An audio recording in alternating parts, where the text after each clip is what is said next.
शांति। आज है 2 अप्रैल 2025 की वाणी।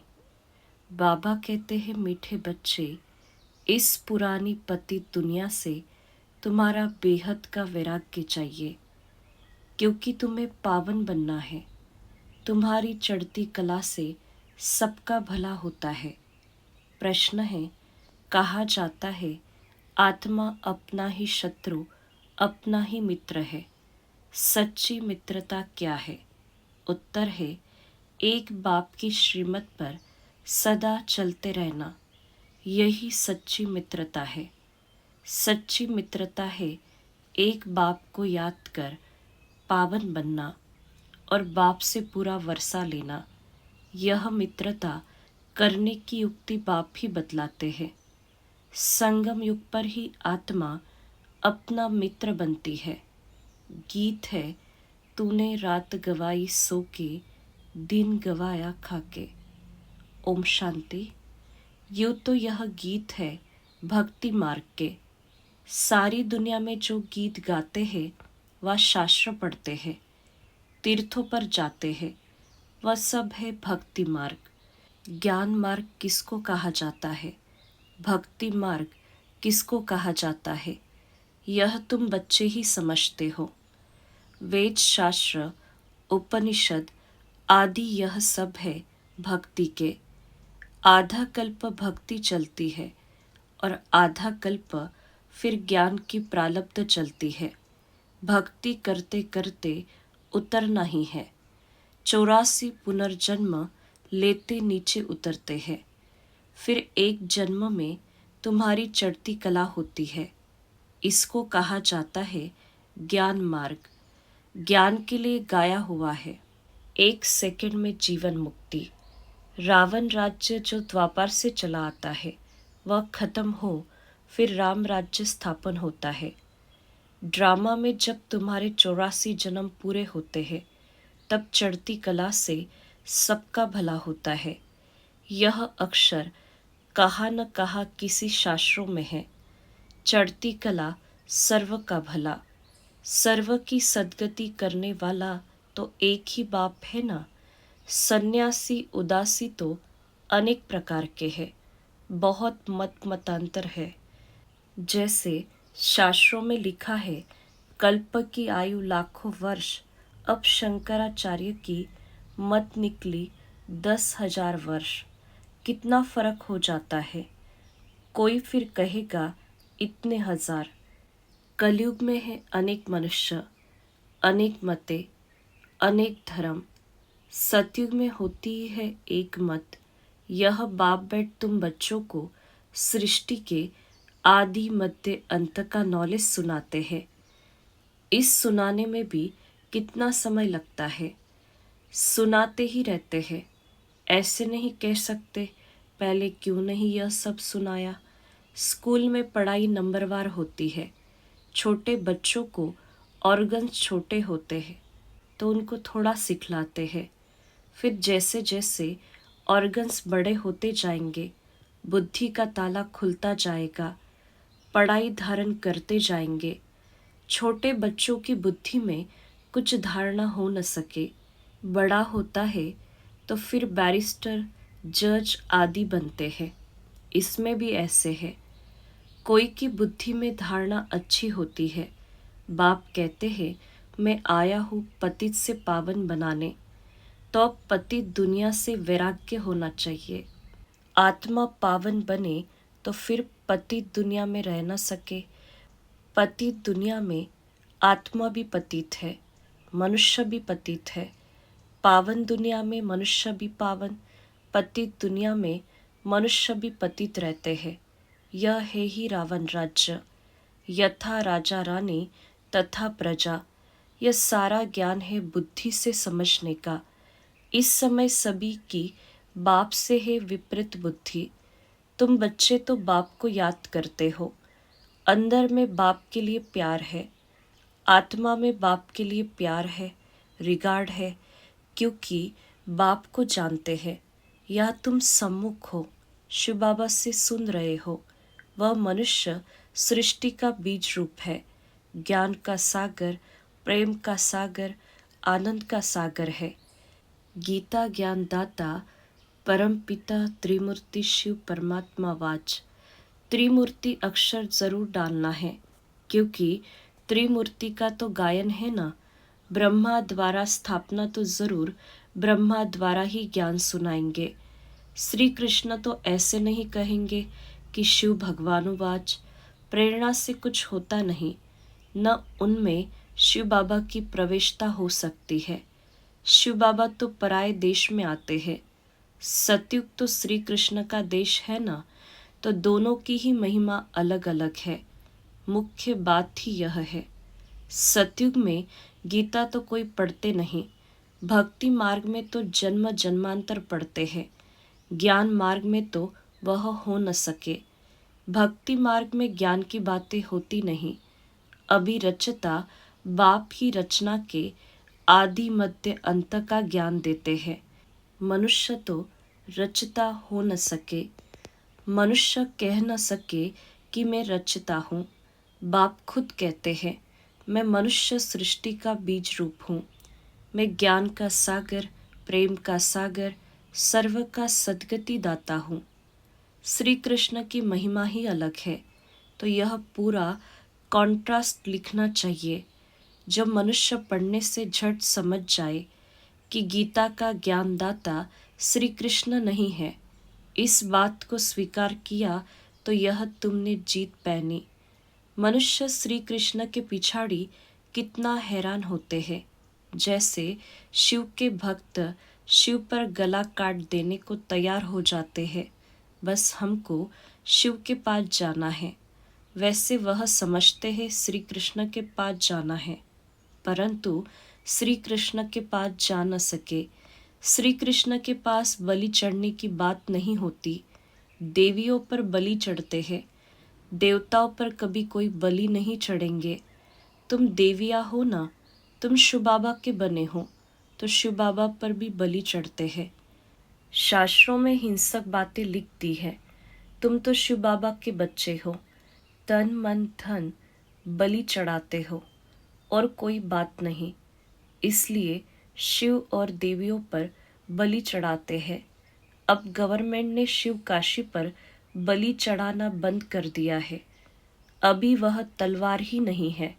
भक्ति मार्ग में जो आपघात करते हैं, यह भी जैसे अपने साथ शत्रुता करने का उपाय है। मित्रता करने का एक ही उपाय है जो बाप बतलाते हैं। पावन बनकर बाप से पूरा वर्षा लो, एक बाप की श्रीमत पर चलते रहो, यही मित्रता है। कहते हैं जीवात्मा अपना ही शत्रु है, फिर बाप आकर ज्ञान देते हैं तो जीवात्मा अपना मित्र बनती है। आत्मा पवित्र बन बाप से वर्षा लेती है। संगम युग पर हर एक आत्मा को बाप आकर मित्र बनाते हैं। आत्मा अपना मित्र बनती है, श्रीमत मिलती है तो समझती है हम बाप की मत पर ही चलेंगे। अपनी मत पर आधा कल्प चले, अब श्रीमत पर सद्गति को पाना है। इसमें अपनी मत चल न सके। बाप तो सिर्फ मत देते हैं, तुम देवता बनने आए हो ना। यहाँ अच्छे कर्म करेंगे तो दूसरे जन्म में भी अच्छा फल मिलेगा। अमर लोक में यह तो है ही मृत्यु लोक। यह राज भी तुम बच्चे ही जानते हो, सो भी नंबरवार। कोई की बुद्धि में अच्छी रीति धारणा होती है, कोई धारणा नहीं कर सकते, तो इसमें टीचर क्या कर सकते हैं। टीचर से कृपा व आशीर्वाद मांगेंगे क्या। टीचर तो पढ़ाकर अपने घर चले जाते हैं। स्कूल में पहले पहले खुदा की बंदगी आकर करते हैं, हे खुदा हमको पास कराना, तो फिर हम भोग लगाएंगे। टीचर को कभी नहीं कहेंगे कि आशीर्वाद करो। इस समय परमात्मा हमारा बाप भी है तो टीचर भी है। बाप की आशीर्वाद तो अंडरस्टूड है ही। बाप बच्चे को चाहते हैं, बच्चा आए तो उसको धन दो, तो यह आशीर्वाद हुई ना। यह एक कायदा है। बच्चे को बाप से वर्षा मिलता है। अब तो तमो प्रधान ही होते जाते हैं। जैसा बाप वैसे बच्चे। दिन प्रतिदिन हर चीज तमो प्रधान होती जाती है। तत्व भी तमो प्रधान ही होते जाते हैं। यह है ही दुखधाम। 40,000 वर्ष अभी और आयु हो तो क्या हाल हो जाएगा। मनुष्य की बुद्धि ही बिल्कुल तमो प्रधान हो गई है। अभी तुम बच्चों की बुद्धि में बाप के साथ योग रखने से रोशनी आ गई है। बाप कहते हैं जितना याद में रहेंगे उतना लाइट बढ़ती जाएगी। याद से आत्मा पवित्र बनती है, लाइट बढ़ती जाती है। याद ही नहीं करेंगे तो लाइट मिलेगी नहीं। याद से लाइट वृद्धि को पाएगी। याद नहीं किया और कोई विक्रम कर लिया तो लाइट कम हो जाएगी। तुम पुरुषार्थ करते हो सतो प्रधान बनने का, यह बड़ी समझने की बातें हैं। याद से ही तुम्हारी आत्मा पवित्र हो जाएगी। तुम लिख भी सकते हो। यह रचयिता और रचना का ज्ञान श्री कृष्ण दे नहीं सकते, वह तो है ही प्रारब्ध। यह भी लिख देना चाहिए कि 84वें अंतिम जन्म में कृष्ण की आत्मा फिर से ज्ञान ले रही है, फिर फर्स्ट नंबर में जाते हैं। बाप ने यह भी समझाया है सतयुग में 9 लाख ही होंगे, फिर उनसे वृद्धि भी होगी ना। दास दासियां भी बहुत ही होंगे ना, जो पूरे 84 जन्म लेते हैं। 84 जन्म ही गिने जाते हैं। जो अच्छी रीति इम्तिहान पास करेंगे वह पहले पहले आएंगे। जितना देरी से जाएंगे तो मकान पुराना तो कहेंगे ना, नया मकान बनता है। फिर दिन प्रतिदिन आयु कम होती जाएगी। वहाँ तो सोने के महल बनते हैं, वह तो पुराने हो न सके। सोना तो सदैव चमकता ही होगा, फिर भी साफ जरूर करना पड़े। जेवर भी भल पक्के सोने के बनाओ तो भी आखिरी चमक तो कम होती है, फिर उनको पॉलिश चाहिए। तुम बच्चों को सदैव यह खुशी रहनी चाहिए कि हम नई दुनिया में जाते हैं। इस नरक में यह अंतिम जन्म है। इन आँखों से जो देखते हैं जानते हैं यह पुरानी दुनिया, पुराना शरीर है। अभी हमको सतयुग नई दुनिया में नया शरीर लेना है। 5 तत्व भी नए होते हैं।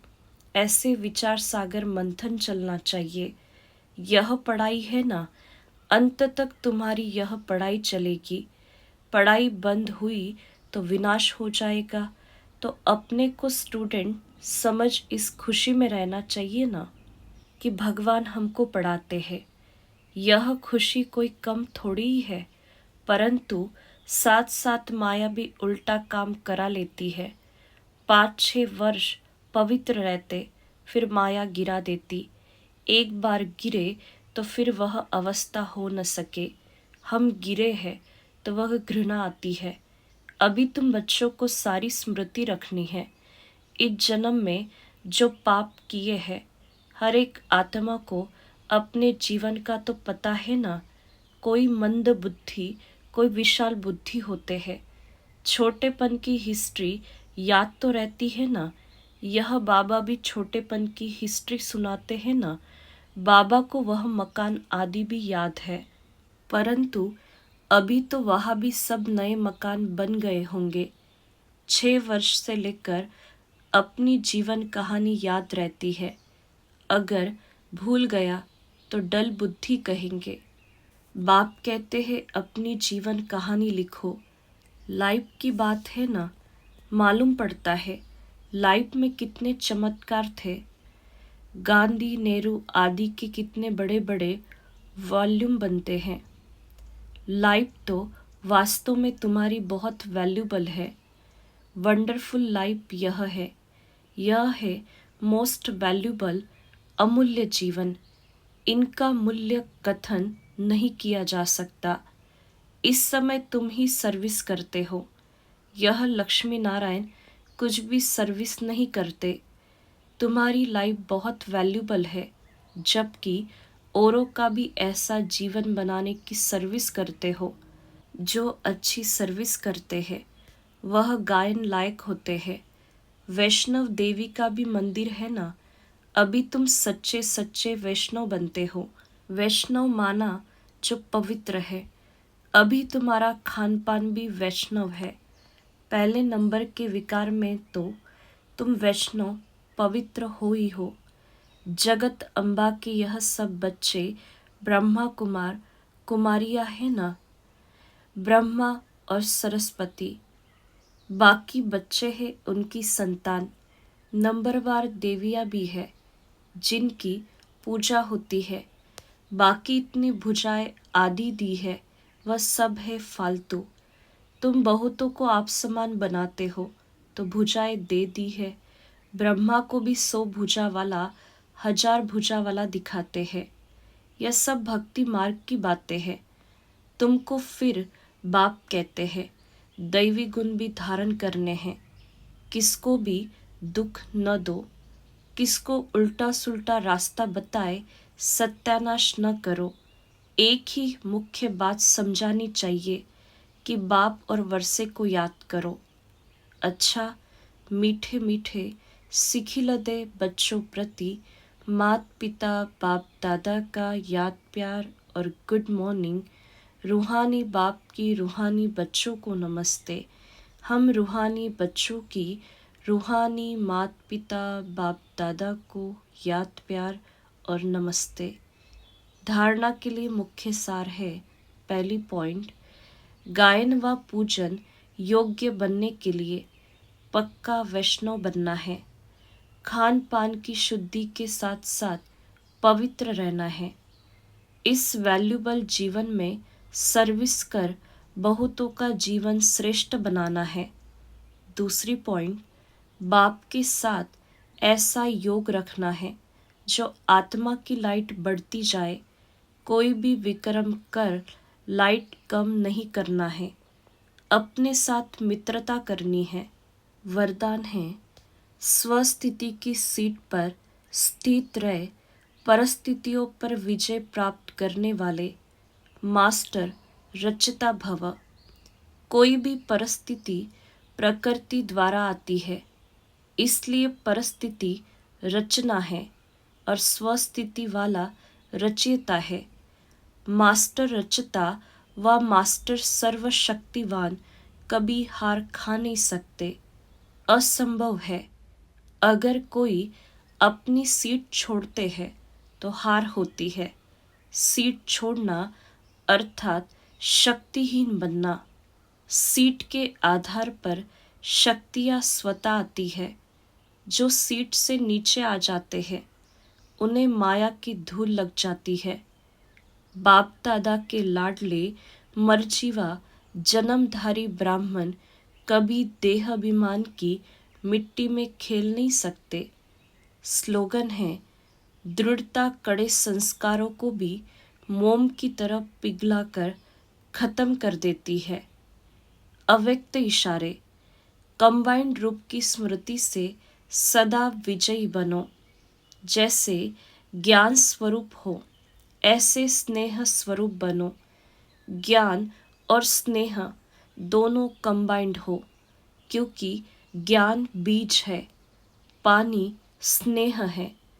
अगर बीज को पानी नहीं मिलेगा तो फल नहीं देगा। ज्ञान के साथ दिल का स्नेह है तो प्राप्ति का फल मिलेगा। अच्छा, ओम शांति।